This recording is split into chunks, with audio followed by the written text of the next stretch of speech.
So Wayne, you have Ethereal Road in the Bluegrass here. Just he ran a very nice second in the Rebel. Talk about his Rebel Stakes and how he's coming into the Bluegrass. Well, this time of the year, you're hoping that those 3-year-olds, progress and move forward.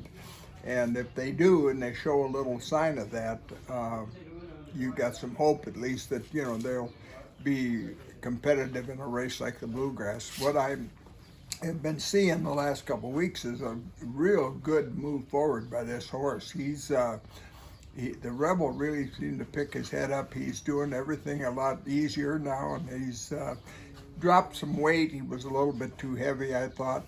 So I look for a better race. Whether that's good enough, I don't know, but I haven't seen the I haven't done handicapping, and I'm no good at it anyhow. So he's better than he was though in the Rebel. I know that. What about his Rebel though? I mean, did he have any excuses or? If I were going to make one, and you always can, I would say that he moved just a little bit early. He made that move, made the lead actually. Didn't, I don't think, see the horse coming up the rail, and that horse I think got a real glib, smooth, perfect surface. He came right up the rail, and that was the place to be all day, and he just got the jump on us right there, and we ended up second. But it was a positive race for him. I thought it was a very good step forward, and I think we'll move forward after that. Talk about the decision to go in the Bluegrass.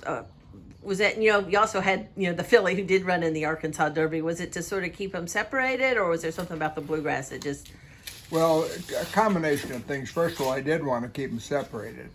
And secondly, I thought the Bluegrass fit him. I think that surface, the whole conglomeration of the track and everything, I think just fits him a little bit better. And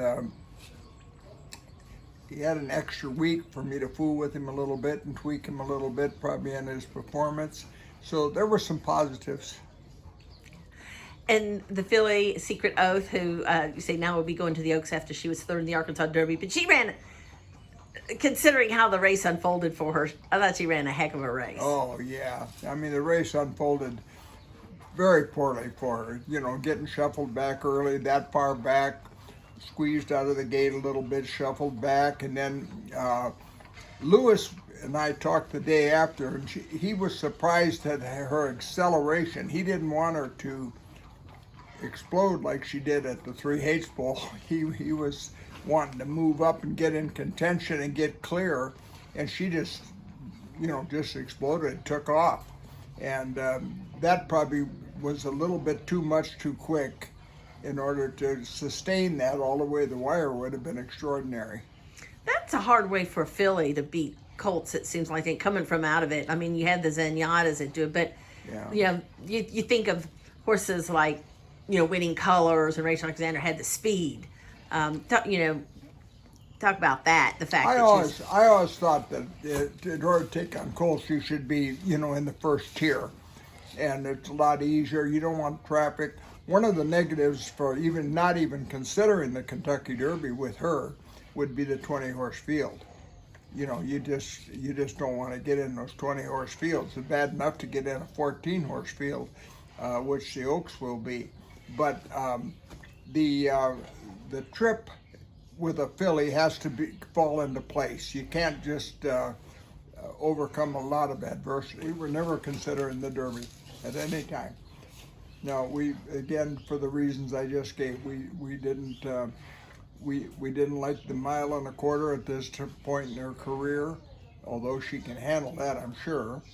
But the 20-horse field was a big no for us, and we just actually we ran in the Arkansas Derby. It was $1.25 million, and we thought we were the best horse, and I still think we were the best horse. I think if they run him over tomorrow, I think we win it. So we took that chance, have no regrets, and we'll now got 5 weeks to get ready for the Kentucky Oaks, and that's another big plus, the 5-week break here.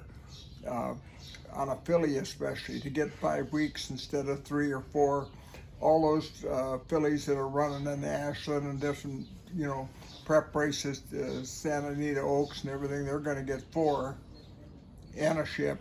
We're here settled in the barn with a 5-week break. It's going to be that's a positive. You've won the Oaks 4 times. You've won the Kentucky Derby 4 times.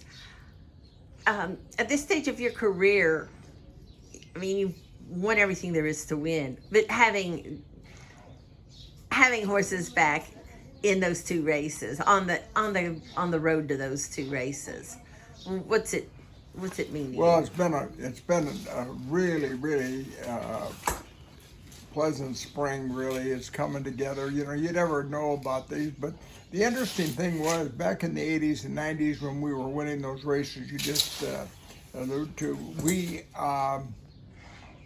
would probably start out with 8 or 9 fillies, maybe 8 or 9 colts. This year's crop, these 3-year-olds that we're talking about right now, we started out with 1 filly and 2 colts, and the other one is Ignitus, who's also stakes place in the Smarty Jones and is a horse that's being pointed for the Lafayette this week. So we started out with 3 horses and we got 3 nice ones. So that's been a fun thing and a pleasant surprise. We've got a couple of new interesting clients that have stepped up here this last 6 months that might put us in a position to be a little bit tough again. But I'm very comfortable with all the horses in one barn, 35, 40 horses. That's fine.